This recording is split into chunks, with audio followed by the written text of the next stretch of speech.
أعوذ بالله من الشيطان الرجيم بسم الله الرحمن الرحيم إن الحمد لله وبه نستعين والصلاة والسلام على السيد المرسلين وعلى آله وصحبه أجمعين. Thank you very much for inviting me. Thanks to Dr. Sayed Kazi for inviting me and hosting me in Las Vegas, a fascinating place, especially for Muslims.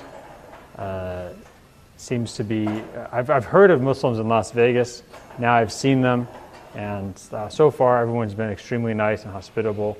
I'm looking forward to speaking more to you and learning more from you about life here. So the topic I want to speak about is about how Muslims overall, Muslims in the West, Muslims in the United States, Muslims in the modern world deal with the issue of their scripture, of the Quran and the Sunnah. Is this okay? Let's try doing this.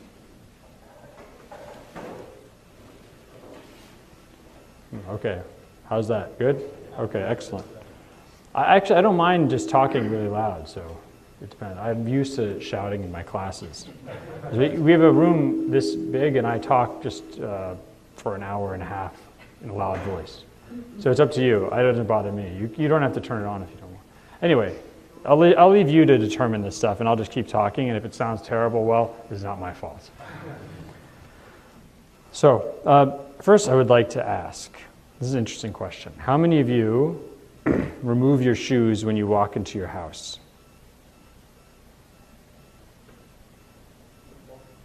Yeah. How many of you do not remove your shoes when you walk into your house? Okay. Those of you who do not remove your shoes when you walk into your house, why do you not remove your shoes when you walk into your house?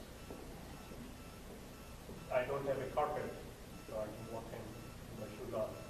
Okay. I don't walk on the carpet with shoes. Okay. Other people? Same reason.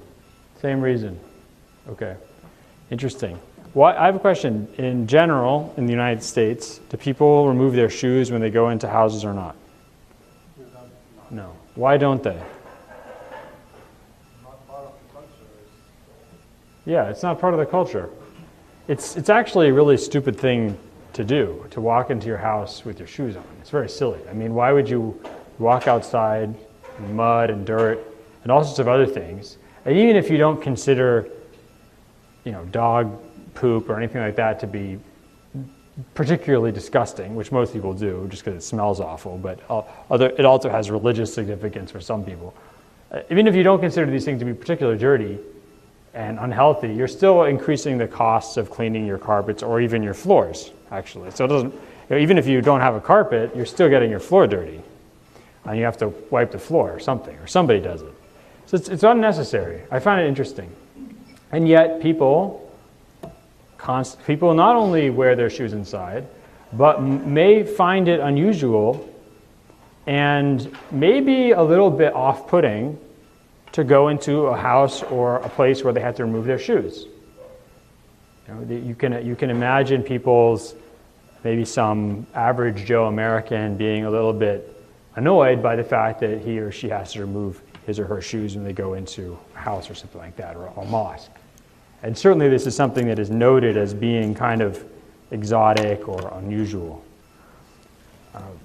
But I think it's pretty clear that it's actually much more sensible. If we're just being reasonable, if we're not allowing our actions to be determined by anything but by a sort of very secular notion of reason, what's the most reasonable thing to do for our best interest, we would actually remove our shoes before we went into our house. Or we'd have a different set of shoes for inside and outside, kind of like Mr. Rogers. Does anyone know who Mr. Rogers is anymore? Okay, good. So another question. How many of you have seen or heard of people making comments about women who wear hijab, about the idea of hijab? What kind of things do you hear people say about that? What do you hear people say about it? Okay, so the assumption is that wearing a hijab is some kind of oppression. I mean, but this is very interesting. Think about it. Why is covering your head any more oppressive than covering any other part of your body? I mean, is there some kind of line or something between your neck and your head? If you cross this line, somehow human beings should automatically feel like they're being suffocated, as if someone's actually cutting off their oxygen. I mean, it seems like kind of an arbitrary line to draw. So in America, women wear shirts. They don't walk around topless, correct? Well, we're in Las Vegas, but in general, out on the street, women do not walk around topless. And somehow this is the line. Your neck is the line. You can show everything you have to cover everything below really your neck, but above your neck, you shouldn't cover something. And if you are covering above your neck, then there's something wrong. Someone is forcing you. This is unnatural. This isn't the way things should be done. This isn't the way that modern free people act or dress. Do you think this is a fair description of assessment of the situation? I mean, this is a very, very interesting, because I don't see any, I read, let's say, The Economist, and The Economist is talking about how, in Egypt, it sort of talks approvingly about women who don't wear hijab and men who are wearing jeans or something like that, as if wearing jeans and not wearing hijab is morally better than wearing, let's say, a gelabiya or wearing hijab. But in fact, there's no real moral weight to denim versus a cotton gelabiya, or between covering your head or not. This is entirely based on custom. What one group of people sees as normal for them, and another group, and they see other ways of dressing as abnormal. One group of people thinks it's normal to walk into their homes with their shoes on. Another group of people considers that abnormal. In that case, I think there's a pretty good reasonable favorite amongst those two choices. In the case of clothing, really, I don't see any way to favor one as opposed to the other. My point is that custom really informs most of what we do. When you think about why you act the way you do, why you dress the way you do, why you style your hair the way you do, most of it is because of custom. And this is something that I think a lot of times people in the United States, and I'd say in the West in general, and we could talk about other civilizations as well, but I'll focus on this one, they don't appreciate. Because their behavior is seen as, they see their behavior as rational, as modern, and modern is partially what's rational and reasonable and scientific. It's assumed that most of what people do is good, is reasonable, is what should be done, not just what has been done culturally. And we can go into many examples of this in American society or in British society. But what's very interesting is how infrequently people are willing to simply say, this is our custom, this is the way we do things, there's no reason for it, it's not any better or worse than anything else, it's simply the way we do things. And therefore, the way other people do things is exactly as valuable and has the exact same weight for them as our way of doing things has for us. People very rarely are willing to make that conclusion because, again, the assumption is that the way we do things is modern and good and reasonable, hence other ways of doing things is not modern or reasonable or good. This brings up, and when we talk about complicated issues, we often end up talking about the Greeks or using Greek words, and I think in this situation it's appropriate.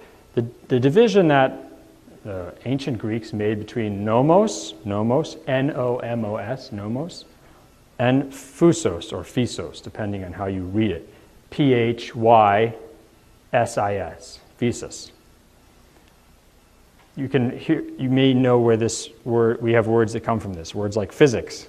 Right? So nomos is law, nomos is custom. This is what people decide for themselves. These are customs and conventions, things that human beings create as values and rules amongst themselves. Physos is reality, natural reality. And when we talk about religion,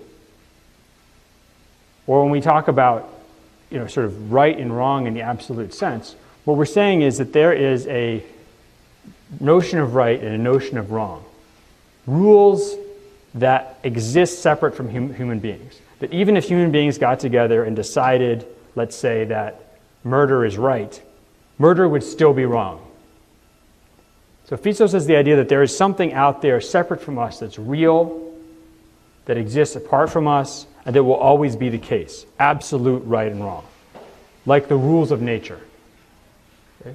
Nomos says, these are the things that we as a group of people, whether we're 10 people or 20 people or 100 people or 1,000 people, a city or a whole country, these are the things that we have gotten together and agreed upon, either through just consensus or through active agreement. These are our rules. Now, what we see very often in human history is that people assume that their nomos is actually Physos. They think that their custom is actually some absolute rule that makes so much sense, that seems so compelling to them, that it's inconceivable to them that all human beings would not find this also to be their law. Is this clear? Okay. And sometimes I think maybe Greek authors were lucky just because they were so early, 500 BC, 600 BC. They get to come up with really good observations before anyone else did, or at least early on in human memory. It's like being the first you're having a meeting and you get the good point in first, and everyone else has the same idea, but you get to say it first and seem really smart. This is the Greek poet Pindar in the 5th century BC. He has a great line of poetry where he says, "Custom is the king of all. Custom is the king of all." That's a very important point. When we think about how important our notion of convention and custom, our culture is to what we think is right and wrong, and that we most often, assume that this right and wrong is actually an absolute.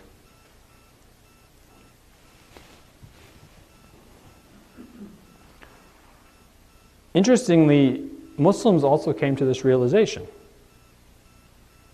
And just to give you an example, the great Muslim theologian Abu al-Hasan al-Ash'ari, who died in 935 of the Common Era, from the city of Basra, he and his school of thought, which became dominant in Islam, was that there is no such thing as absolute right and absolute wrong.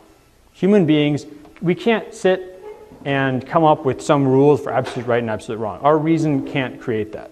Right and wrong are determined by God. Right and wrong are determined by God. There's no notion of right or notion of wrong that exists separate from God. God makes things right and wrong by doing things or by forbidding things, by commanding things or prohibiting things. Now, why would Abu al-Hasan al-Ash'ari come up with this? This seems kind of, imagine you're going up to somebody at a dinner party and you say, there's no such thing as right and wrong.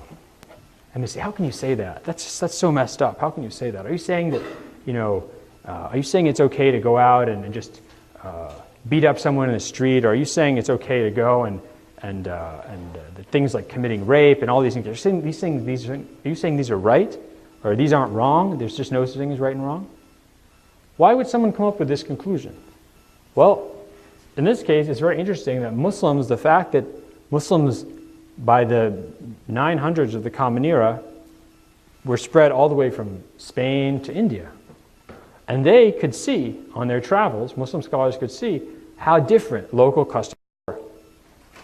And this is actually in a movie with Antonio Banderas called The 13th Warrior. I don't know if anyone has seen this movie. It's one of the few movies with a Muslim hero. Anyone seen the 13th Warrior? Okay, you should go see it. It has a Muslim hero and there are no sex scenes, so it's worth seeing if you're Muslim.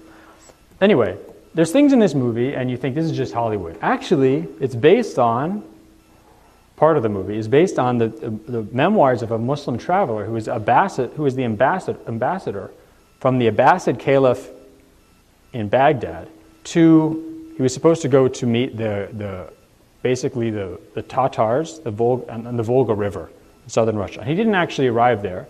He had to turn back because of weather. But on his way, he met Vikings. Vikings who were, by that time, coming down from Scandinavia through the river systems of Russia into what's now Ukraine and the Caspian Sea area. In fact, that's where we get the name Russia from the Rus, who were a Viking group who settled down there. And he describes something very interesting. He goes to a Viking funeral of a chief who's died. And they take the chief's body and they put it in a boat, a long boat, and they take it out on a river. And they get one of his slave women, and they take her into a tent with the body, 6 warriors, and the warriors all have relations with her, and while they're stabbing her, and then they strangle her to death and leave. And then they set the boat on fire, and that's it. The funeral is over. And the Muslim ambassador, since he's from Baghdad, he's a very polite person, he's shocked. He is shocked by what he sees. And he inquires from the Vikings how they could do this to this chief. How could they have burials like this? And they actually ask him, they say, actually, we don't understand why you would take a body of a loved one and put it in the ground and let worms eat it. They thought that was more barbaric than what they were doing. So you can imagine if you are a Muslim scholar and you were dealing with populations living in Central Asia and Arabia and Yemen and North Africa, you see very clearly the local custom that there's no such thing as absolute right and absolute wrong. There's nothing that humans agree on, in effect. In effect. So where does truth come from? Where does right and wrong come from? Right and wrong comes from God. Right and wrong comes from revelation. From a source that defines truth for us. Now, that presents another challenge for Muslims. How do you deal with revelation? So for Muslims, the revelation is the Quran, the Word of God, revealed to the Prophet Muhammad ﷺ, and the Sunnah of the Prophet, the teachings of the Prophet, the precedent of the Prophet. However we understand the Sunnah, whether it's through hadiths or through consensus or through living traditions like prayer. Very few people learn how to pray by reading hadiths. Most of the time they learn to pray by watching their parents or going to the mosque and seeing other people pray. And this we can take all the way back to the time of the Prophet.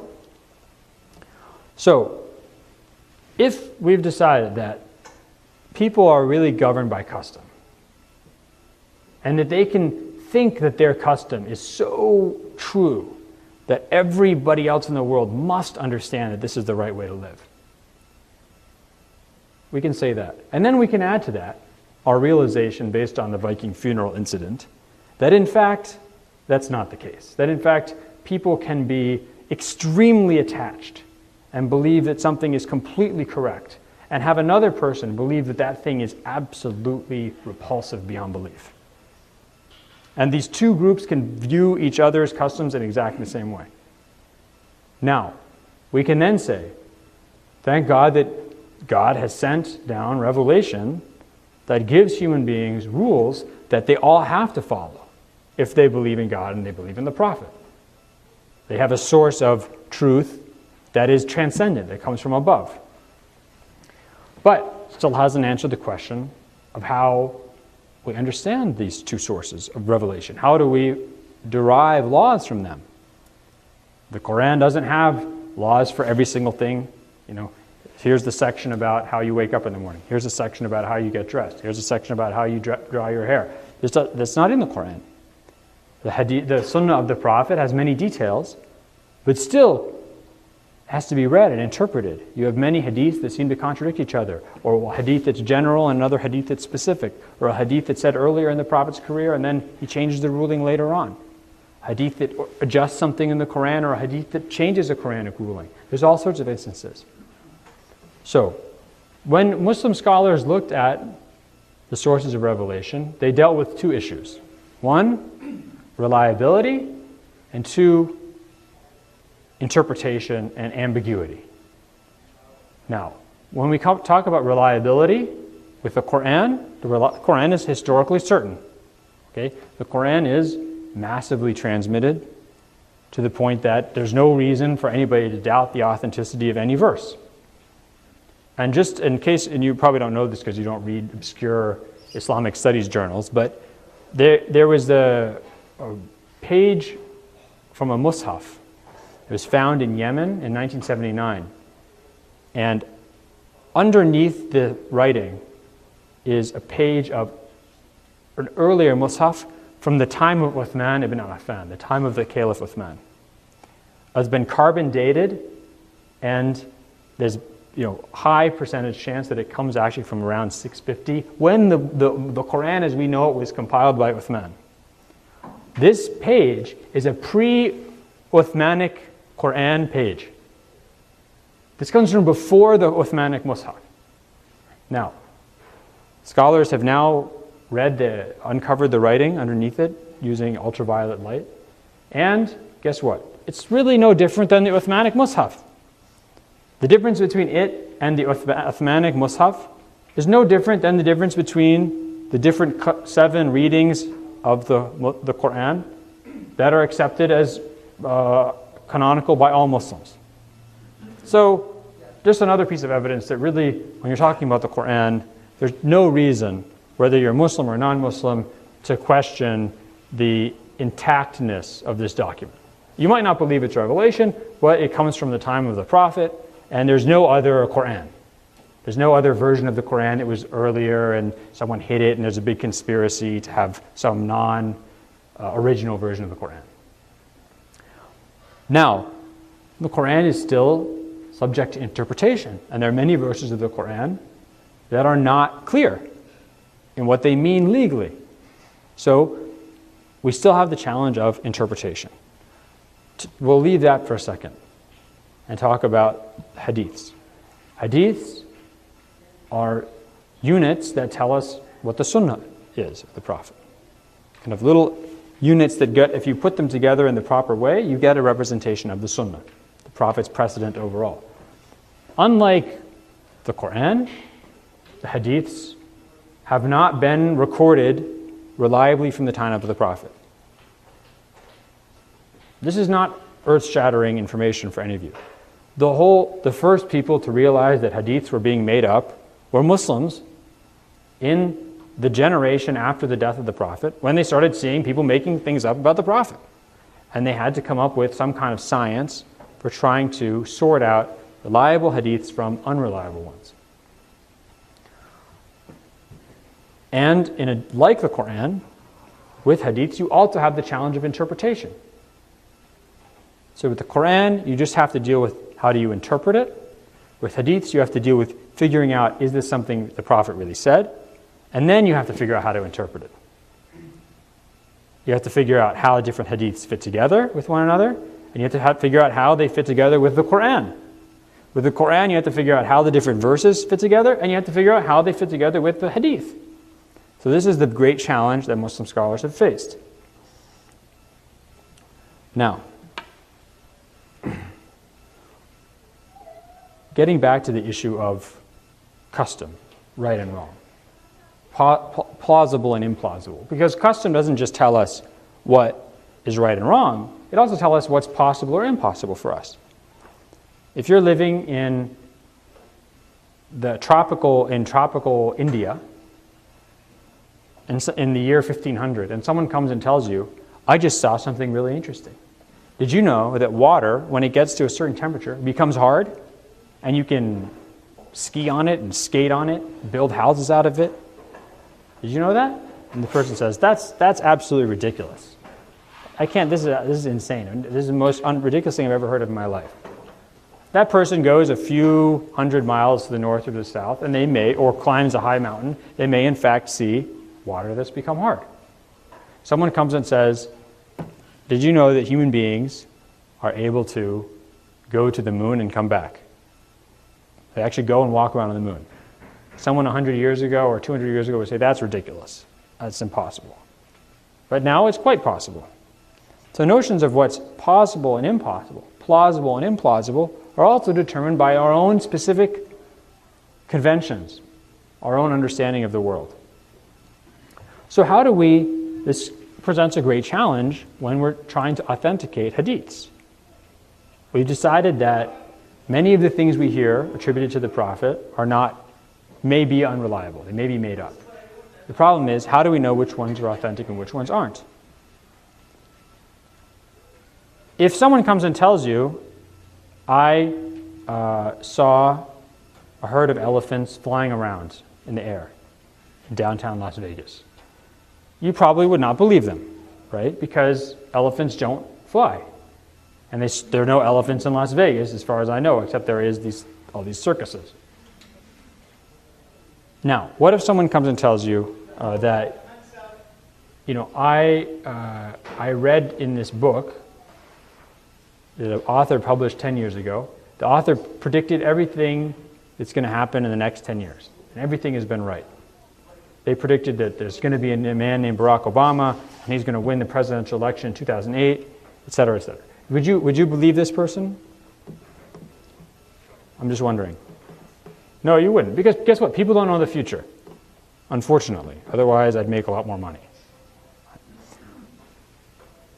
When you're talking about the Prophet, ﷺ, you don't have this luxury anymore, because the Prophet can get knowledge directly from God. If somebody comes and tells you that you should go and slaughter everybody in your family, you should go and kill your children, would you follow them? No, probably not. What if God told you to do that? Like God told Abraham to slaughter his child. What do you do then? You obey God, right? Because God is your creator. And if he tells you to do something, you do it.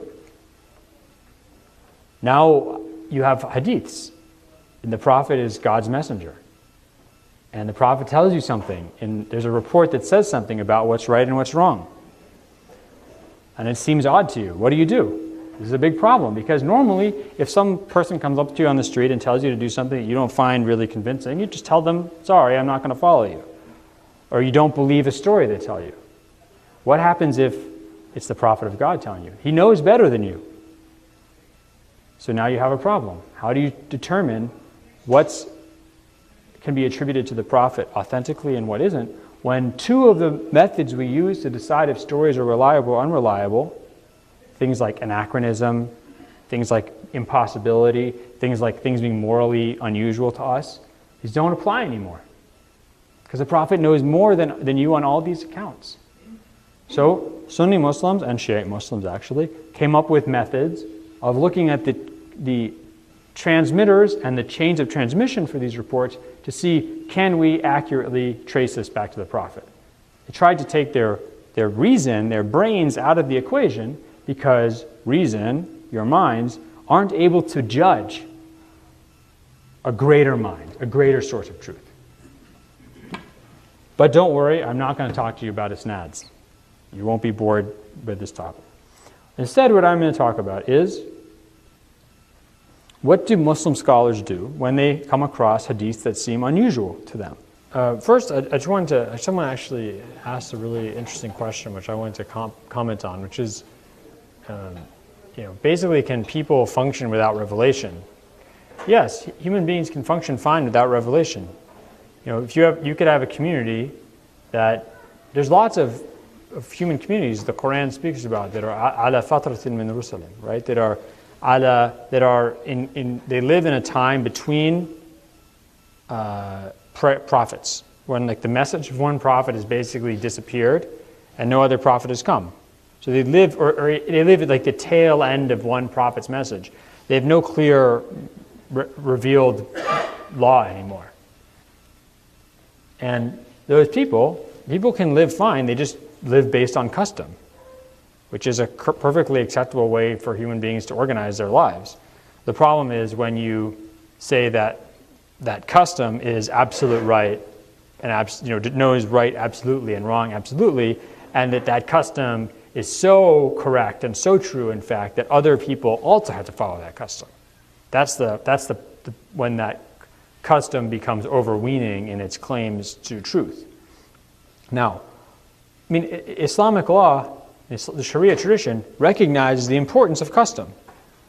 So in the Sharia tradition, I'll talk in a second about how the issue I was talking about earlier of interpretation and authentication.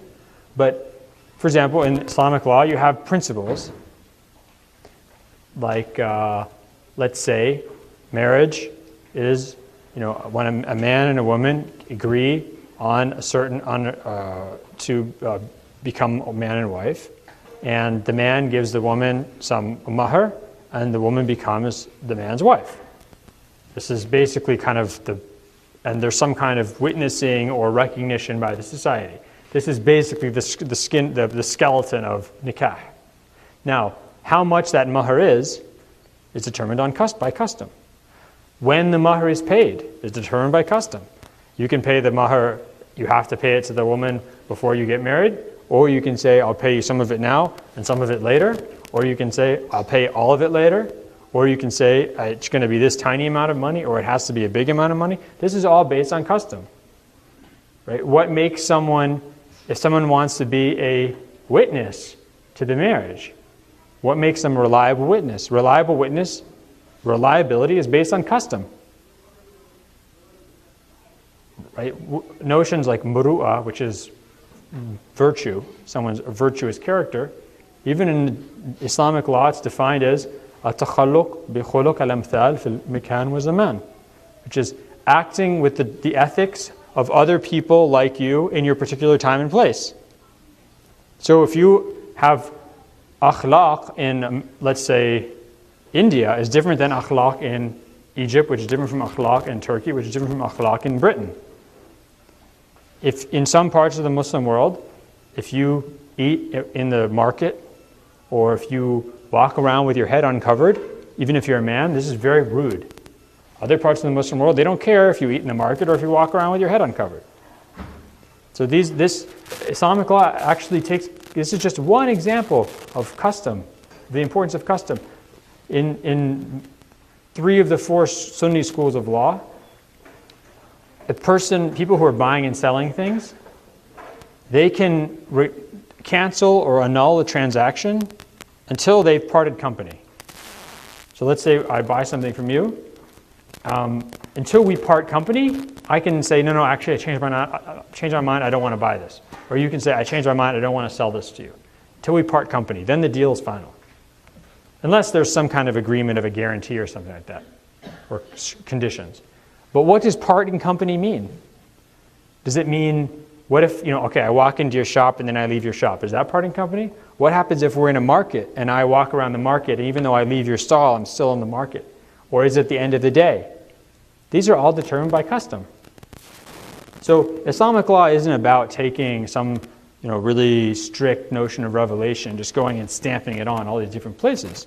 There's certain rules and principles, broad rules, general principles, that then get implemented according to the particular time and place and the customs of the people involved and the communities involved.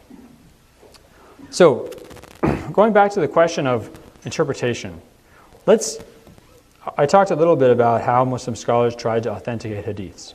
But let's assume that we've taken a bunch of hadiths and we've authenticated them. We've decided that we think they come from the Prophet. How do we treat these hadiths? How do we treat them? And here there's a very important principle which comes from several companions. Ibn Mas'ud, Ali ibn Abi Talib, made this statement, and others, where they said, if you are told a hadith, someone tells you a hadith, فَظَنُّ بِهِ مَا هُوَ أَهْدَى وَمَا هُوَ أَتْقَى وَمَا هُوَ أَهْيَى. Right? If you are told a hadith from the Prophet, ﷺ, think of it, interpret it in a way that is the best guidance, in the way that is the most pious, in the way that is the most befitting Prophet. It's a very, very important principle. Very, very important principle.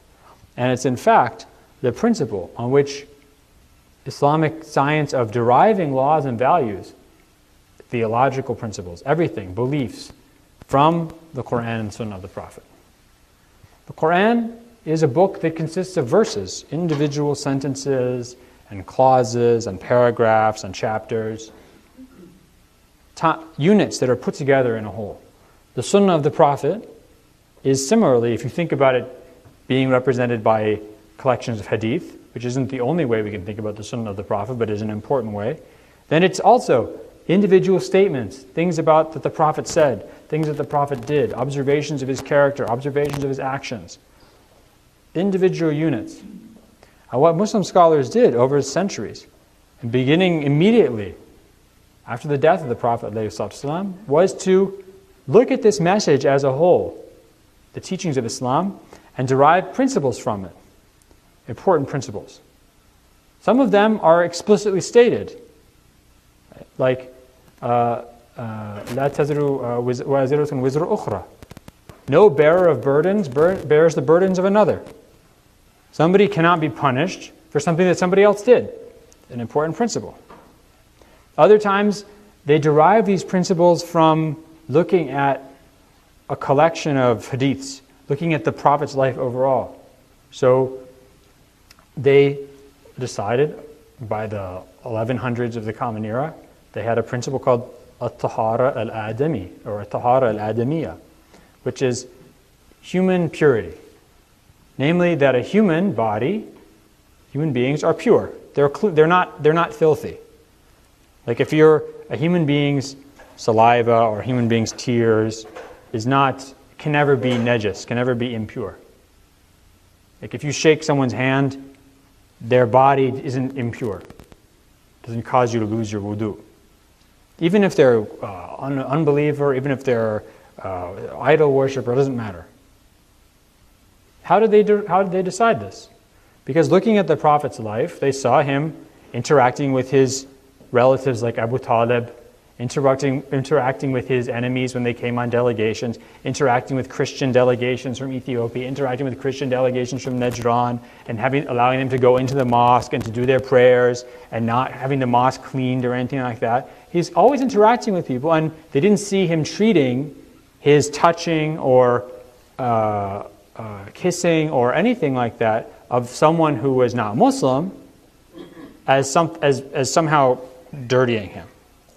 Now, these principles then, things like no bearer of burdens can bear the burdens of another, things like human purity, they then use these principles to read and understand the little units, these isolated units of the Quran, of Quranic verses, of Quranic laws, of hadiths. And they read these verses and hadiths in light of these principles. So, that quote from Ali ibn Abi Talib and Ibn Mas'ud, that if you hear a hadith from the Prophet, think of it what is closest to guidance, what is most pious, and what is most befitting the Prophet, means you're interpreting it in light of these principles.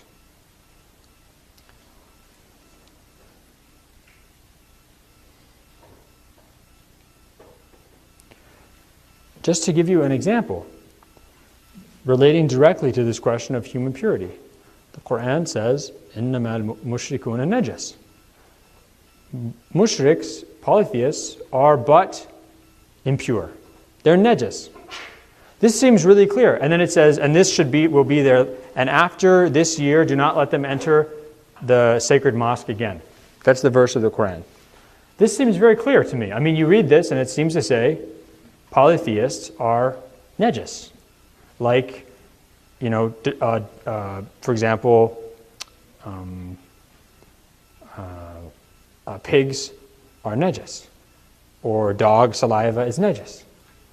It seems to be very clear. Okay, so I know what I have to do now. The ruling has been clear.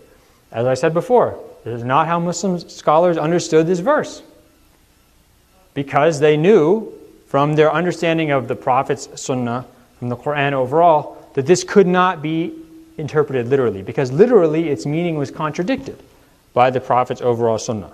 So they said, if it's not interpreted literally, it must be figurative. So maybe it's speaking about that their beliefs, the beliefs of polytheists, are impure. Their beliefs are filthy. Another thing, the truth of the Quran and the Sunnah gives Muslim scholars principles that they then use when they're interpreting and reading those sources, the Quran and the Sunnah, the Quran and the Hadiths. But these aren't the only source of truth. I spoke earlier about truth coming from revelation and not from custom. That's true. But that's moral, ethical truth? What about empirical truth? So, if I say the sky is above us and the earth is below us, everybody's going to agree on that. Every single person in the whole world is going to agree on that. This is empirically true. If I say that, the moon, the sun goes around the earth, and from the time when it disappears from sight to coming back, it's 24 hours. It's empirically true. Okay? What do I do then when I have a hadith or a Quranic verse that seems to contradict scientific, for lack of a better word, scientific truth? And, we tend to think that this is something that people in the modern world, they start figuring out how to do astronomy and physics and math, and then suddenly they realize that religion is false because religion's been telling them something unscientific for all these millennia, and now they've suddenly woken up and smelled the coffee, and they have to get rid of religion. This is a very poor reading of history, both Christian history and Islamic history. So, there's a hadith of the Prophet in the Sunan of Abu Dawood, which says that Shahra Eid la yanqusan Ramadan wa Dhul Hijjah. There's 2 months of festival that are never short, that never fall short. Ramadan and Dhul Hijjah. Now, how long is a Hijri month? Who can tell me? 30 days? Is it always 30 days? 29 or 30 days. So a month that's tam is 30 days, and a month that's naqis is 29 days. When you read this hadith, Shahra Eid la yanqusan Ramadan wa Dhul Hijjah, it seems to say that there's going to be 2 months of celebration that are never going to be 29 days, or always be 30 days. Unfortunately, this is completely not true, because we've all been through Ramadans, it's only 29 days. And if you say, no, it means they're both not true in the same year, that's also not true. Sometimes you have 29 days of Ramadan, 29 days of Dhul Hijjah. So, you could say this hadith is made up, or the Prophet really said it, but he must not have really been a prophet because it's not scientifically true. Or you can do what Muslim scholars did when they read this hadith, which is to say, it's obviously not literal. It must be talking about something else, which is, let's say, that these 2 months will always be complete in the barakah you get from them. Even if it's 29 days, you'll still have the barakah and the reward for your fasting or for your religious acts done in that month, as if it were a full month, which is how Muslim scholars understood the hadith. Right? Sometimes,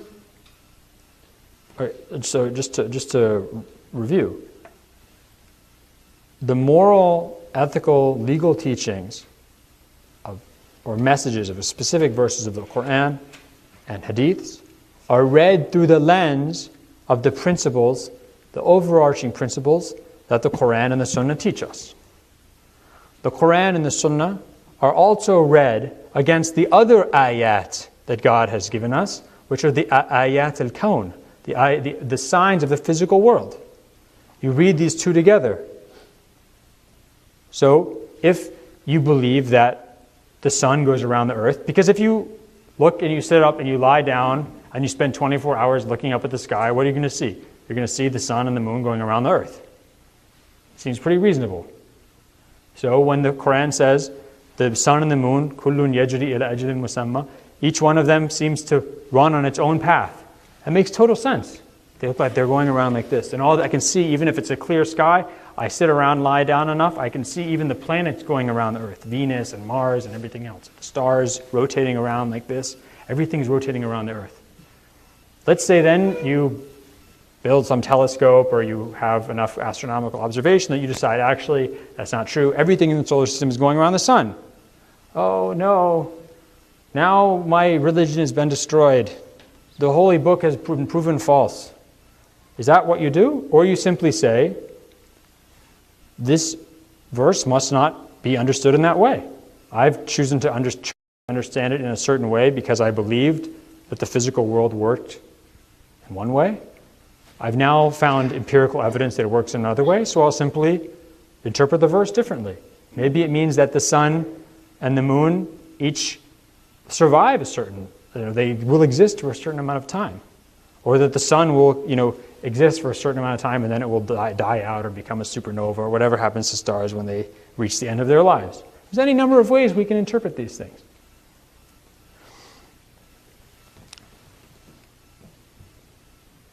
What's the big crisis that's behind my topic? What is the big crisis? Why are we even speaking about this? We've spoken about custom. We've spoken about how we interpret Scripture.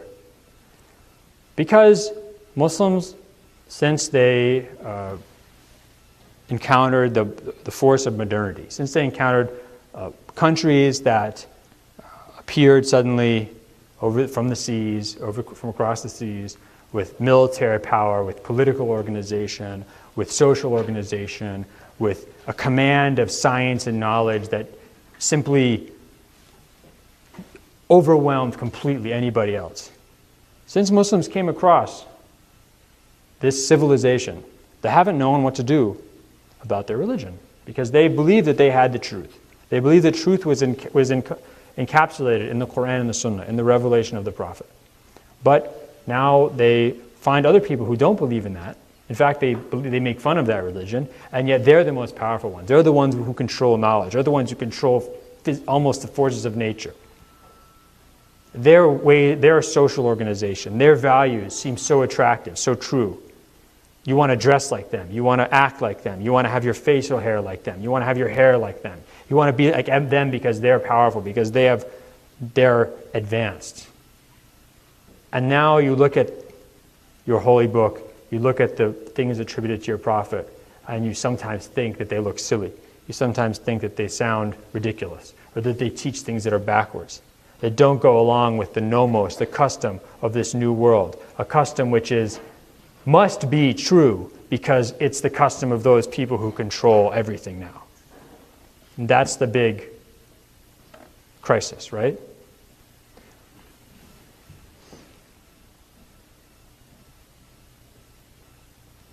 So when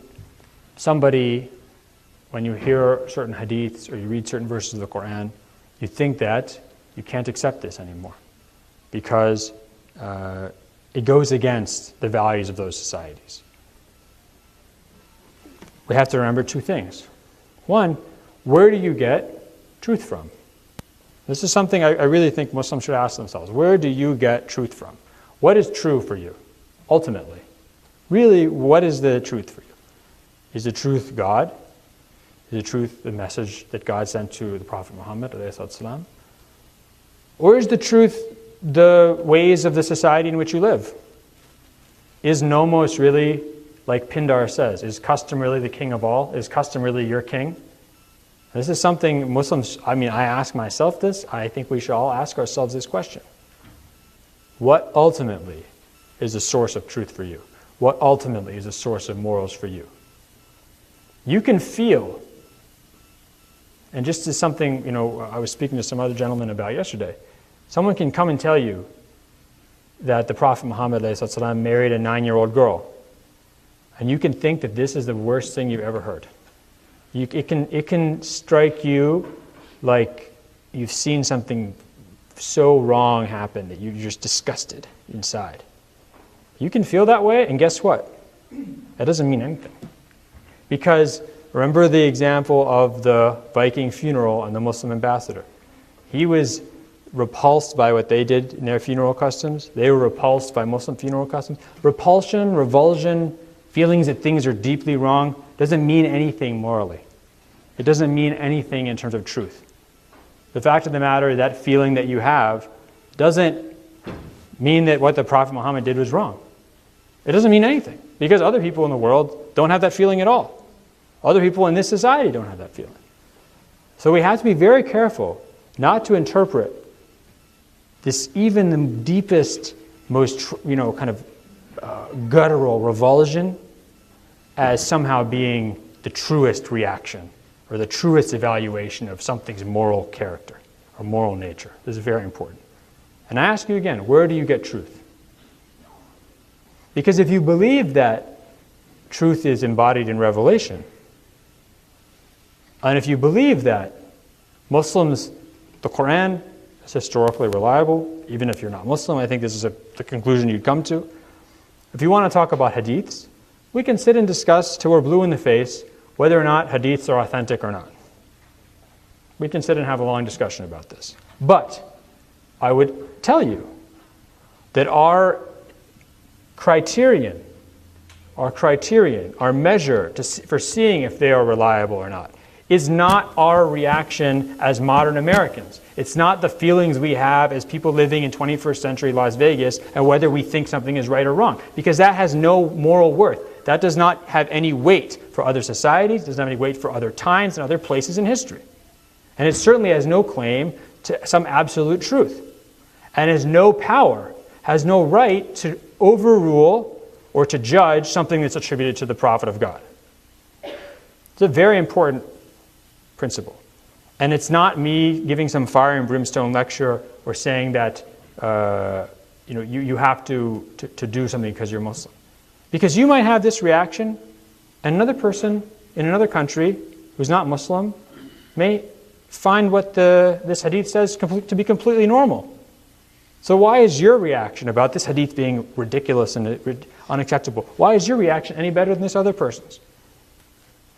And just to give you an example, as I said before, where do you get truth? If you believe that truth is in Revelation, and you are at least willing to consider that the hadiths that Muslim scholars have sorted through and analyzed at length to decide if they're reliable, if you at least were willing to give them that benefit of the doubt, why not follow the rule that Muslim scholars followed?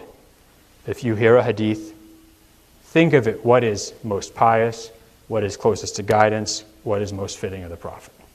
You may find wisdom. And this is something that, I think it's a very interesting case.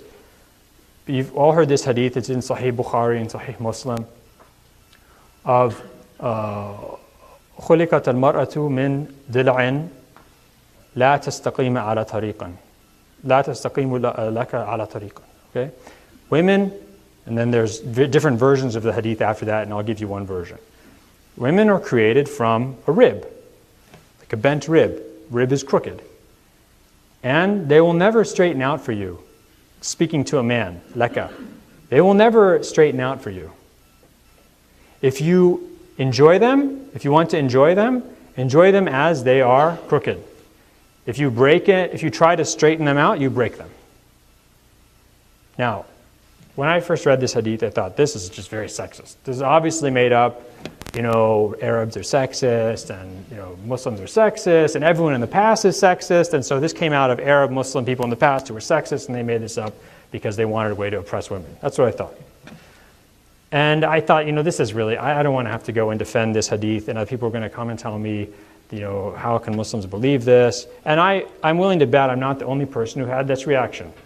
I'm willing to bet that I'm not the only person in this room who had that reaction. And then one day I was watching just some comedian on Comedy Central or something, or HBO special, and the comedian, as this is the want of comedians pretty much everywhere and all the time, got into his little, men understand things this way and women understand things that way. And I thought, it's funny how this seems to be part of every comedy routine, is that the comedian will say, men, they think about money like this. Women, they think about money like that. And of course, anytime a bunch of guys get together, I guarantee you they will sit and talk about the nature of marriage and how women are and how they deal with women.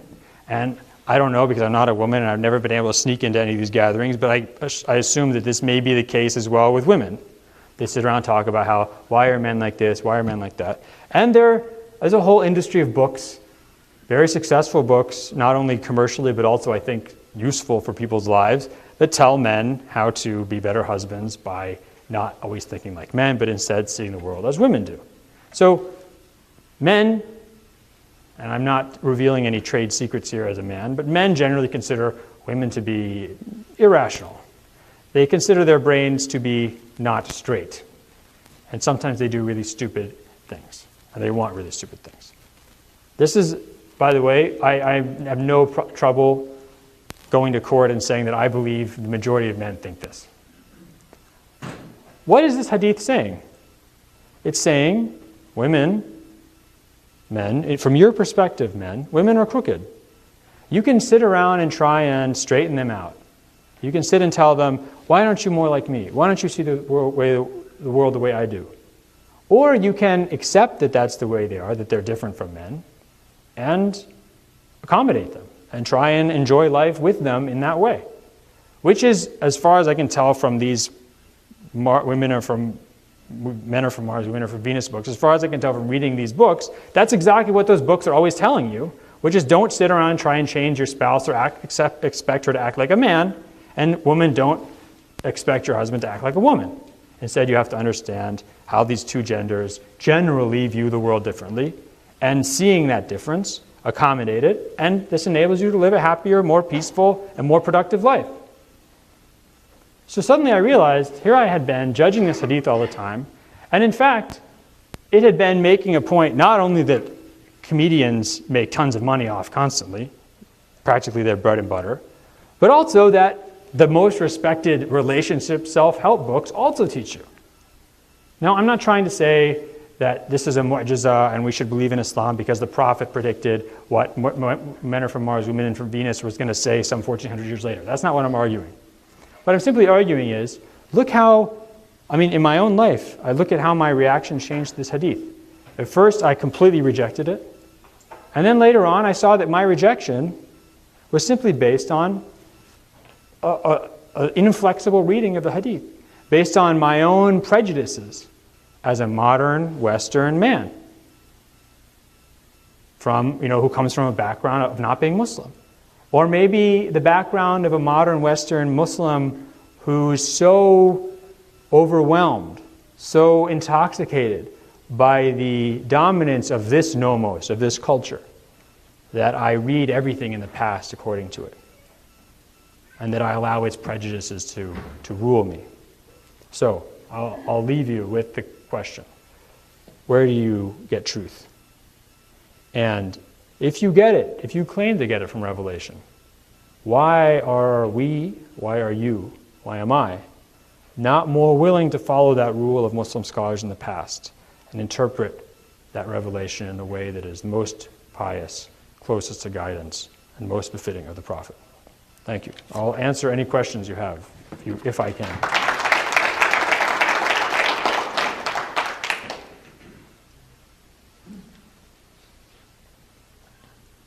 Yes? Yeah, very nice lecture. Thank you very Oh, much for thanks. I'm glad you liked it. taking the time. Did I stick to the time? I said taking the time. Oh, okay. I'm always very conscious of going overboard. I saw some people looking at the clock, so. So one question I have is you talked about tradition and customs and how we think about things being right and wrong when we are in a certain time era. How much of hadith and sunnah do you think is also based on the tradition and customs based in that era? Some of it is certainly based on the customs of the Prophet. When it talks about the Prophet talking about buying dates and selling date palms, or people buying a camel and the camel that will be given birth to by that camel and the next generation of camels that will be given birth to by that camel, this is not applicable to the United States today because camels and dates are not traded regularly. Right? When it talks about things like vihar, the Quran talks about things like vihar, which is a man divorcing his wife, repudiating his wife by saying, "You're like my mother to me." Again, I've never heard of this happening. This seems to be very specific to the life of the Prophet, to the time of the Prophet. Now, when you have instances like this, what Muslim scholars did is simply interpret the principle behind it and say that let's say, prohibition on buying the descendants of animals is based on a prohibition on what's called gharar, or unnecessary risk, excessive risk. You can't buy something that doesn't exist. You can't engage in future speculation. So they derive from that hadith and other hadiths, similar hadiths, rules and also exceptions to that rule. Now, what I sense is behind your question is, well, what about things like dress? Okay, so is the Quranic rules about dress, or the Hadith rules about dress, that women should wear, should only in public should only show their face and their hands and their feet? Is this simply Arabian custom, and are we then beholden to Arabian custom, or is there some value behind that that's really the thing we should be following? And this is the interpretation that some modern Muslim scholars have come up with, and some Muslim intellectuals have come up with, which is that it's really not the specifics of the hijab that govern or that should be the rules of dress for women, but rather simply a notion of modesty. Okay, I mean, let's entertain that for a second. I would again ask, now I don't wear the hijab. I am not a woman. It would be very difficult to wear hijab. I do not know, if I were a woman, I do not know if I would have the chops to do it. I hope I would have the courage. My wife does. I have tremendous respect for her every day. Now, I ask you, what causes a difference there? If we say that it's really Arabian custom, it's really modesty we should be following, not Arabian custom, so a woman shouldn't have to cover her hair. Basically, you're talking about a difference between covering your hair or not. Why is that important? I mean, why is it that it's such a crucial difference between covering your hair or not? And this gets us back to the issue of where we get truth from, what controls us. Why is this a big deal? I asked someone, why is it a big deal whether you cover your hair or not? If you're a woman, who can tell me why this is a big deal? I'm used to teaching students, so I'm used to they have to answer my questions. You don't have to, but I'm asking you to answer my question. Again, it comes from the interpretation of the Quranic ayah, right? Oh, I mean, I understand that, but why do we even have this, like, he brought up this, or, I'm sorry, I brought it up interpreting what you said. I've brought up two interpretations of the rules of dress in the Sharia. The Sharia is very clear. All schools of law, Sunni and Shiite, agree that a woman, if she's around any non-mahram male, has to cover, at minimum, everything except her face and her hands. This is not disagreed on. There's lots of disagreement on other things. There's lots of disagreement on riba. There's lots of disagreement on buying things that don't exist. There's lots of disagreement on drinking alcohol. We can say there's no disagreement on the aura of a woman in public. So we've now decided we're going to question a really, really major thing that's agreed upon by Muslim jurists. Why are we questioning it? Why am I willing to do this? Just so, since we've already agreed that modesty is important, and I think we're all going to agree that if modesty is important, that in America or Western Europe, modesty would probably mean a woman wearing a long sleeve shirt, a loose kind of blouse, some kind of skirt that covers her legs, which is basically what she'd be wearing anyway if she were wearing hijab. So what we've basically done is we've removed the headscarf. We've made a huge attack on the Sharia tradition. And well, I'm asking you, why have we done it?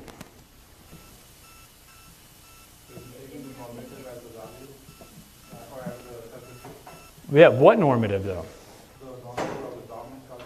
Yeah, I mean, this is very interesting. I heard someone from over. I just said It's inconvenient. well, I mean, to our lifestyle, just having So it's looking different. I mean, I'm not discounting that. By the way, I'm not trying to say it's not a big deal. I just said I don't know if I would have the courage to wear hijab if I were a woman. I hope I would have the courage. Basically, it's about this issue of custom. It's one group of people saying, our custom is this, and you have to follow our custom. If you're in our country, you have to follow our custom because we want you to be like us. In addition to which, people in your country who've decided to adopt our customs, they have to be protected. They don't have to follow the custom of their people. They are allowed to follow our custom wherever they are. They have to have that protected like it's a human right. Now, I always use this example. I think it's a great example. No one ever seems to care. In Europe, women can take their tops off at the beach. I discovered this as a young teenager, traveling with my family in Europe, and it was extremely remarkable for me. Now, American women cannot take their tops off at the beach, unless it's a nude beach. If you take your top off at a swimming pool or at a beach, it will be a big scandal, and you'll probably be arrested for public indecency. American women, are they oppressed? Does there need to be a European Council of Human Rights convened to discuss the oppression of American women and how they are being prevented from taking their tops off? Do we need to write articles about this? Does it need to be discussed at length in the international press? What do you think? No. Yeah? You think so? I mean, it's very interesting to me that some things, some pieces of clothing are very important, and differences in dress are really, really important. Some are not. Even though the ones that the top issue is actually probably more controversial. So the whole point of my long answer to this question, which I learned from in talking, is that it comes down to a simple matter of one culture that has no moral reason for saying that covering your hair is good or not. It's simply a matter of culture, like whether green is nice or blue is nice. It's put so much pressure on Muslims, both in residents of Western countries and Muslims in Muslim countries, put so much pressure on them that they are willing to make a really deep stab into the Sharia tradition, simply to allow women to not cover their hair. I think that's very interesting. I'm a professor, and I don't like making normative statements, so I won't make one now. I think this is a very interesting thing to study. Good contrast to major criticisms against the Prophet ﷺ, pre-modern and modern and postmodern. That's a huge question. I mean, In light of your lecture. Okay, let me first. There's a sister who had a question, or no? No sisters did. Let's see if you had a question. Yes. Yeah. Yes, I guess it kind of follows up a little bit on that. If we are talking of the principles behind the hadith, which would make sense, that these things were said and mentioned for a particular reason, and if the reason at the time was that you were attracting more attention, for example, because it was a custom to wear you dress in that area, you should try and minimize that attention. Now, to the contrary, in the current culture, you are attracting more attention now by doing this than by not doing this. So then the question then that follows, I think, is do we need to interpret some of these hadiths in view of how things have changed and keep changing? Perhaps 100 years from now, it might change back to what it was. I mean, I understand that. Yes. Well, so are you saying we should interpret hadiths in light of the change? So I'm just asking the question. That Yeah. should hadith then be interpreted at different times using the fact that they were said and all these principles are based on a deeper reason than just the physical aspect of it, or our understanding of the physical aspect. I mean, I would say that, I don't think that the reason behind modesty rules is not attracting attention. Because, I mean, that's like saying that, praying attracts attention, so you shouldn't pray. Or, men having beards attracts attention, so men shouldn't have beards. Or men having any facial hair whatsoever attracts attention, so men shouldn't have any facial hair. I mean, it puts any number of dress or physical appearances or even actions at basically at the mercy of other people's perceptions. And that doesn't, perception in Islamic law has some power. Like you're not allowed to wear what's called sha'ar fisq. You can't wear something that is like seen as a sign of sinful behavior in your society or of another religion. So let's just say in America, all Christians wore green pants. Muslims would not be able to wear green pants then, because if they're doing this, it would be like they're dressing like a Christian. In American society, men wearing eyeliner is considered either like kind of gothic or vampire-like or Keith Richards or something like that. And one could make the argument that these things, I'm not making that argument, one could make the argument that these things are negative, and so therefore men should not wear kahl, which otherwise they would be allowed to wear as Muslims. So perception is important, but when it comes to saying something attracts attention, so we need to change major Sharia requirements, that strikes me as pushing the argument. Yes? Covering of hair is recommended in all the three great traditions in the scriptures of the Bible, Torah, and Islam. And then covering of hair is considered as part of Sabbath for ladies. That's why we always see married properly covered. Nuns, they are properly covered. And in Torah, it is said that if a woman uncovers her head, it's better that her head should be shaved off. It is in Torah. So all the three great traditions, they recommend covering of ladies' hair. And it is also in Islam a part of Sabbath. A woman cannot offer salah without covering her head because it's included in Sabbath. Yes, thank you. Okay, I'll not answer Dr. Kazi's question because he invited me, so I at least owe him answering his question, even though he's asked a gigantic question. So his question was, can you compare criticisms of the Prophet from the pre-modern and the modern period? It's very interesting that if you look at the way that the enemies of the Prophet, critics of Islam, opponents of Islam, attack the Prophet, from the time of Islam, the beginning of Islam until today, it's all the same things, over and over and over again. If we look, the earliest critics of the Prophet were the Quraysh, and we have some of their criticisms are noted in the Quran. And then we have the earliest Christian or non-Muslim critics like John of Damascus, who died 749, his student Theodore Abul Qurra. And after, basically their criticisms were then just parroted constantly for about 1,300 years. What are the criticisms?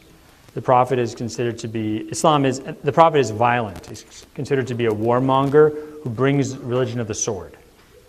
That's one thing. He's considered violent. He's considered to be a charlatan, an imposter. And again, we have this in the Quran. The Quraysh are essentially saying that the Prophet is not really a prophet.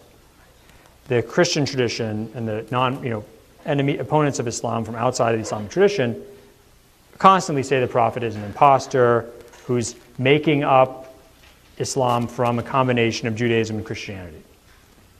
So violent is an imposter. And the third big pillar in criticism of the Prophet is criticizing his sexual life. This is really the big thing. And this is what we see in the Quran. In the Quran, the Surah Ahzab, pretty sure it's Surah Ahzab, Surah 33, has extensive discussion of the issue of Zayd and Zainab. I mean, there's only two people who are mentioned by name in the Quran aside from the Prophet. One of them is Zayd, and one of them is Abu Lahab. Zayd is this is amazing. This issue was so controversial that it gets brought up in the Quran like this. The Prophet, we know the story. The Prophet had an adopted son named Zayd ibn al-Haritha. So Zayd marries a woman named Zainab, who's very beautiful, from the family of Jahsh. And their marriage is not going well. The problem is that she really loves the Prophet. And the Prophet initially counsels them to stay together, eventually clear that they're not going to be able to stay together, so he says, okay, get divorced. They get divorced. He then marries Zainab. Now, this is extremely controversial. Extremely controversial, and I'll tell you why. Because in the Near East, whether it's Rome or Hebrew law or Mesopotamian law or Arabian custom, an adopted child is like your actual child. When Augustus Caesar, first Gaius Julius Caesar Octavianus, then Augustus, later known as Augustus, when he started his war against people like Brutus and Cassius and Cato, his cause was that they had murdered his father. His father, by the way, who adopted him, wasn't his actual father, and only adopted him in his will after he was dead. But still, he was his actual father. And when you have an adopted child, that child is like your actual child.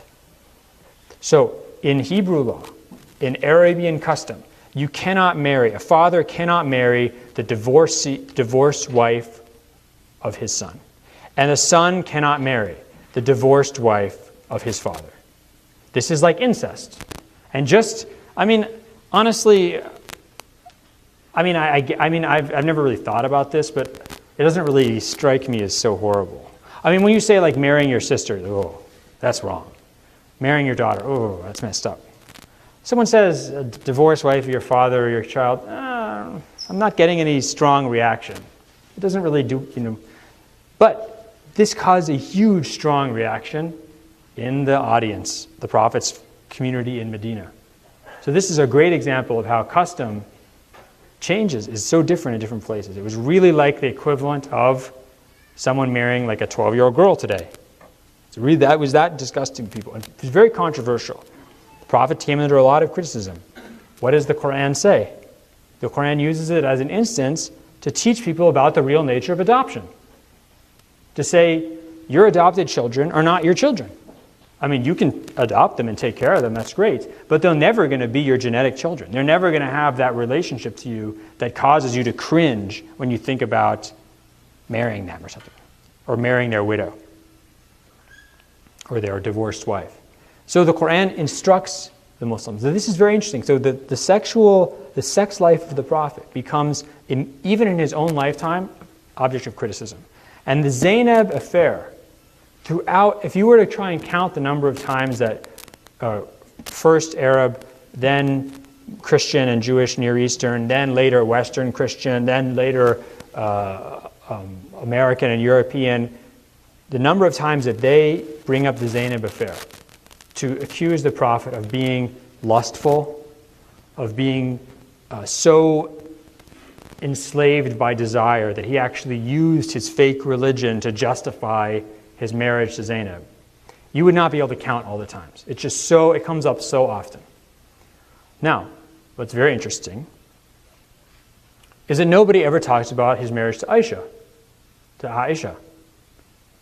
They criticize the Prophet for marrying Aisha, but they criticize him because he had a dream of her before he married her, and she appeared to him sort of finely adorned in clothing, and they say, look, he had this dream and he was so seized by desire that he had to marry her. So this is just another example of him being kind of a slave to his desires. This is how it's brought up in Western criticisms and Christian and Jewish criticisms of the Prophet. And I've read a lot of criticisms of the Prophet throughout the medieval and modern period. No one ever talks about Aisha's age. No one ever talks about Aisha's age. Why do they never talk about Aisha's age? Because nobody cares. Because in the pre-industrial world, and in many parts of the world today, women get married as soon as they're able to get married. As soon as you're physically able. Why? Because there's nothing else to do. What else are you going to do? Go to school? Go to high school? Go to medical school? It's a peasant tilling a field in southern France in the year 1200 is not going to do a PhD in neuroscience. Once they are physically able to have children, they get married and they have children. That's what people do. Especially since their lifespan is probably 40 or 45 years anyway, their life expectancy, so they better get busy because they're not going to live very long.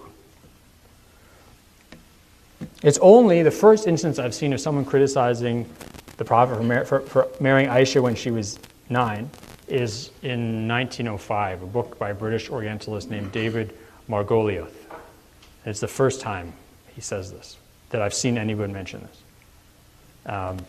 And now it's become very standard criticism of the Prophet to say that he's a pedophile, or just to use this as an example of how he's a morally flawed person. But what I find very interesting is, if you mention this to somebody, you go out onto the street and you say to random, you pretend you're a reporter and do an interview on the street, and you ask somebody, what's worse? Or I'm going to tell you two stories. Which one is more shocking? A guy, hacked his wife to death with a butcher's knife. I heard that happen. A man married a 9-year-old girl. 53-year-old man married a 9-year-old girl. Person would say, oh, that's terrible. Oh, that's messed up. But the funny thing is that I'd say many more societies consider stabbing your wife to death. Many more societies consider that to be wrong than societies that consider, one, a girl marrying when she's able to have children, and any age disparity between the couple, consider that to be wrong. Many more societies consider murdering your spouse to be wrong than consider marrying a young girl or age difference in a marriage to be wrong. This is the reaction people have to these two stories is actually inversely proportional to the extent to which these things are actually recognized as wrong globally and throughout history. That I find very interesting. Does everyone understand that? I know that wasn't as clear an explanation as possible. What I'm trying to say is people's reactions, the kind of gut reaction they have to these two stories, is inversely proportional to the actual global agreement on whether those things are right or wrong, which I find fascinating. Yes. By the way, just tell me when I have to be quiet. I'll shut up. Yes. The other day I was reading that Imam Bukhari had a collection of 600,000 hadith. And he went through them and finally selected somewhere between 6,000 to 7,000. So are you concerned that he may have left out some authentic hadith from his collection? Yeah, this is something that Muslim scholars have talked a lot about from actually the time of Imam Bukhari. His first reaction to his Sahih was actually criticism. People were criticizing him.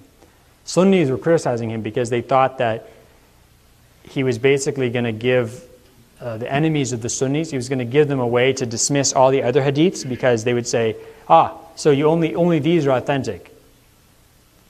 And the other ones you want to use are not, so you can't use these in debates. But a number of scholars immediately after him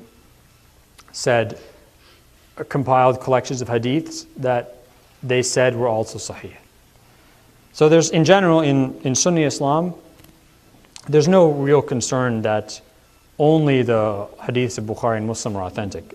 Any number of other hadiths can be authentic too, but that depends on certain scholars considering them to be authentic. They don't enjoy the prestige of Bukhari and Muslim's stamp of approval, and they also don't enjoy the consensus around the value of Bukhari and Muslim's accomplishments. But there's all sorts of other hadiths that are considered authentic by Muslim scholars. Yes? How can we be sure that the hadith are the actual utterings of the Prophet? You can't. You can, if you want to talk in terms of epistemological certainty, which, by the way, Muslim scholars are very happy to do. If you want to talk about 100%, bet your life, trust, exercise, fall backwards type certainty, which I guess isn't actually that certain considering people do it on weird corporate retreats. But the point is that if you want to talk about real betting your life certainty, you can't be. And by the way, no Muslim scholar would say you can. Even Imam Ahmad ibn Hanbal, he was asked, a hadith you consider authentic, sahih. He says, I'll act on it. I'll use it to determine law, but I won't swear, like in court. I won't swear that the Prophet said it. Why is this? You might be shocked by what I'm saying. Because one, they'd have a couple of different, look in Bukhari's Sahih, and a hadith might appear 2 or 3 times, like that hadith of the rib. Could appear 2 or 3 times with different wording. Which one did the Prophet say? Either he said this one or he said that one. Which one are his actual words? Which one are you going to swear to God or by your life are his actual words? It's pretty clear he said something like along these lines. We have the gist. And maybe he said it twice and 2 different companions heard it on different occasions. Maybe he said it and 2 different people heard it and remembered it slightly differently. Maybe one person heard it in one way, but then as it was transmitted, kind of like a game of telephone, there was a little bit of changes introduced. So Muslim scholars weren't naive. I mean, people think that somehow hadith is this science where the words are just preserved 100%. That's not the case. No one ever says that. No Muslim scholar ever says that. Why can't the same criticism be applied to the Quran, considering it's an oral tradition? You have different ahruf. You have different, sometimes it's, in the Morocco they say, Maliki Yawmiddin. Maliki, the king of the Day of Judgment. In the rest of, in most of the rest of the Muslim world, they say Maliki Yawmiddin, the owner, master of the Day of Judgment. Malik, Malik, Malik, Malik, two different words. Now, to answer your question about I can't remember what your question was, but it made sense to me at the time, and I'll continue with what I think you asked, which is, they didn't say you could be 100% sure. There's no way that you get the same level of certainty as the Quran, except maybe on a few hadiths, very few number, like the hadith that says, whoever lies about me intentionally, whoever misrepresents me intentionally, let him prepare for himself a seat in hellfire. This is transmitted so widely, nobody can question that the Prophet said that general thing. But even in these different transmissions, there's differences. In one version, it says, whoever misrepresents me, no mention of intention. Let him prepare for himself a seat in hellfire. Most of the versions say, whoever misrepresents me intentionally, let him prepare for himself a hadith in hellfire. I won't get into it, but there's a big difference between those two versions. So they would never say, I'm 100% sure the Prophet said this. What they would say is, I'm sure enough that I'm going to actually base my behavior on it, and I'm very sure that he said something general gist of this statement, even though the details I'm not quite sure about. Yes, in the back, sorry. I just have a question. What would you compare Sharia law to? Is it more similar to common law or civil law, more codified? And the second part to that is, how can you implement Sharia in modern law today? Those are complicated questions. The question was, what would you compare the Sharia law to common law or civil law? For people who don't know, and I'm not a lawyer, I'll try and explain it. So common law is basically something that comes out of the British English tradition, and it's develops over centuries and centuries and centuries. It's British legal custom, social custom, the king's rulings, the king's royal exchequer's rulings, and then gets kind of written about and codified in the 1600s, 1700s, and then actually has a big influence on the United States as well. So we have basically a common law tradition with constitutional law and other kind of law added on top of that. And it's based on, mostly on precedent. So you have rulings in the past, which then govern your rulings in the present. If a judge decides something, that becomes precedent, and I can use that judge's decision to say, you, judge, should acknowledge the law as being this way. Or we can derive principles from all of these judges' rulings and then use this principle to rule on an issue in a certain way. Civil law basically emerges from the Napoleonic law codes of the early 1800s, where it's like more scientific.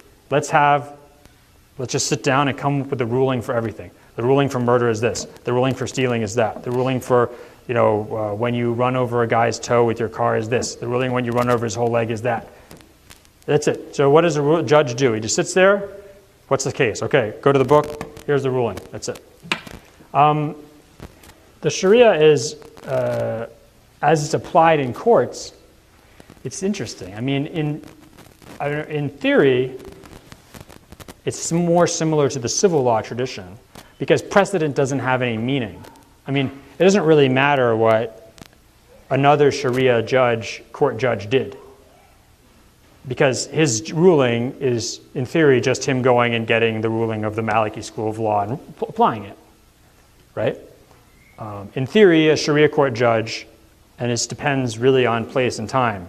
We're talking about 1,400 years from Senegal to Indonesia. It's a big difference, or a great deal of diversity. But in theory, if he's a Maliki judge, he follows Maliki ruling. But also you have many times and places where the judge would be free to pick different opinions from within that school of law to pick different opinions from other schools of law based on what he felt was the most equitable for the situation, what was going to be the most just result for the litigants. In that case, it's not like civil law because he's not just going to, here's the ruling and I have to give it to you. It's more like a common law tradition because he's thinking about all these different principles and options and he's trying to figure out which one to apply. But his ruling doesn't have any precedent, won't carry precedent for other judges. Now, precedent does have some weight in the Islamic tradition. It comes out rarely, but it's very interesting. Like, if you say if you point to God, you say God is above us. I have a question. Is God above us? This is a huge argument. But, I mean, some people say that's really kufr to say this. Many Asharis would say this because you're saying God is in a body. If he's up there, it means he's not over there, which means he's in a body, which means God has a body, which means God's limited, which is all anthropomorphic and unacceptable. But they would also acknowledge that the early Muslims pointed up when they talked about God. And they weren't kafirs. No one declared them kafirs. So therefore, doing this cannot be kufr. So it's an instance when, even though their thinking on Sharia issues takes them to one answer, precedent says that answer can't be correct. Yes, Imam. I appreciate everything that I've heard so far. My question is, what kind of safeguards do you put in place when we have these kind of discussions that present this kind of flexible approach to interpreting hadith when laymen may walk away assuming that they have that ability individually?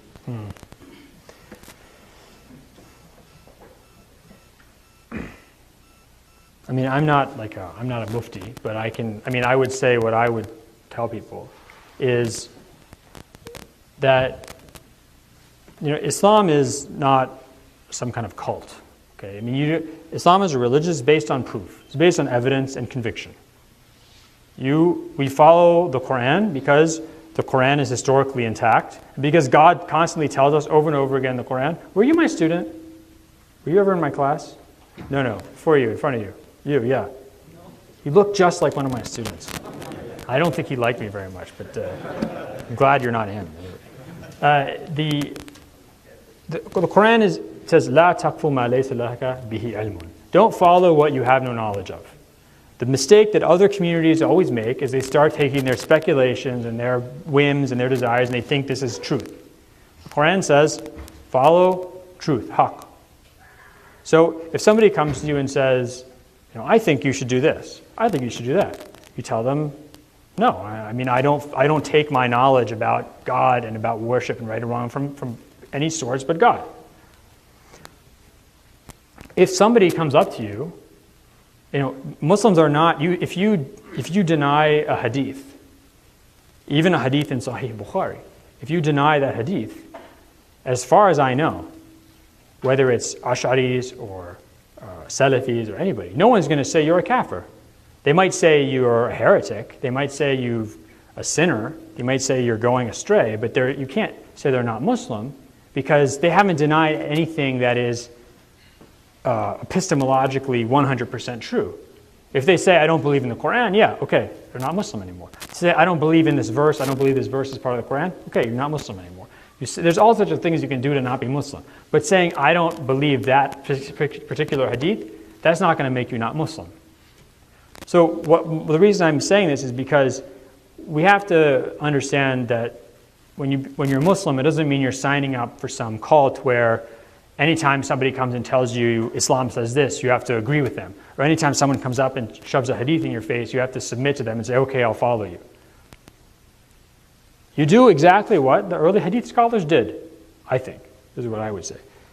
The first thing, if somebody came and gave Ahmad ibn Hanbal or Imam al-Bukhari, if they gave him a hadith, they said, the Prophet says this. They'd say, Min ayna hadha? Where is this from? The first principle of hadith criticism. Al-isnad min ad-din, lawla al-isnad laqal man yasha' ma yasha'. If the isnad is part of the religion. If it weren't for the isnad, whoever wanted would say whatever they want. So if you can't give me some kind of source for this, I'm not going to listen to you. Just right away, I won't listen to you. So you say this hadith is in Sahih al-Bukhari. Someone comes up to you and he gives you a hadith. It strikes you as weird, doesn't make sense to you, doesn't seem correct as a Muslim. You say, where is this from? They don't have an answer. You tell them, okay, buzz off, politely. If they say this is in Sahih al-Bukhari, and let's say you're feeling trustworthy, so you believe them, even though in theory as a Muslim scholar you shouldn't believe them, you should actually go and check to verify, because people always make this claim and it tends not to be true a lot of the time. Let's say it actually is in Sahih al-Bukhari. I think what people should do is to do exactly what Muslim scholars did, which is to say, this strikes me as odd.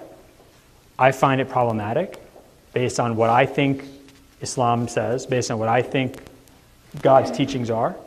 But I recognize that the God and the Prophet are more knowledgeable.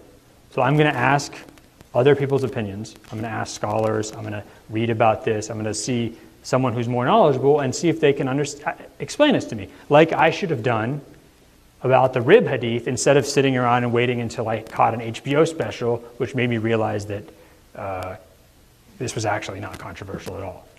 So does that answer your question? And is that a helpful answer or not?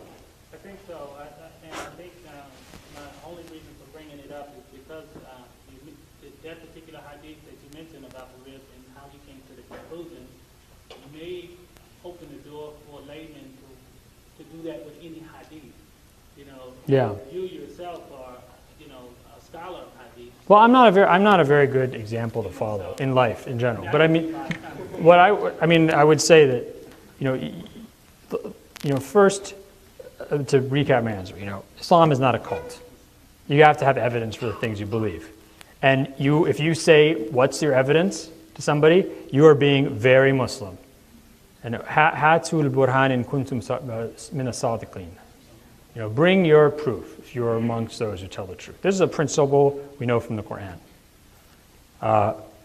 If they bring the proof, and this is considered to be reliable hadith by Muslim scholars, then ask someone who's more knowledgeable to explain it to you. Chances are your doubts will be alleviated. What I would not do is what I think a lot of Muslims do, which is to really be arrogant and to take truth from the world around them, the culture around them, which, by the way, we can sit and criticize till we're blue in the face for all its problems, and to somehow take this and assume that it is the measure to which prophetic wisdom must reach.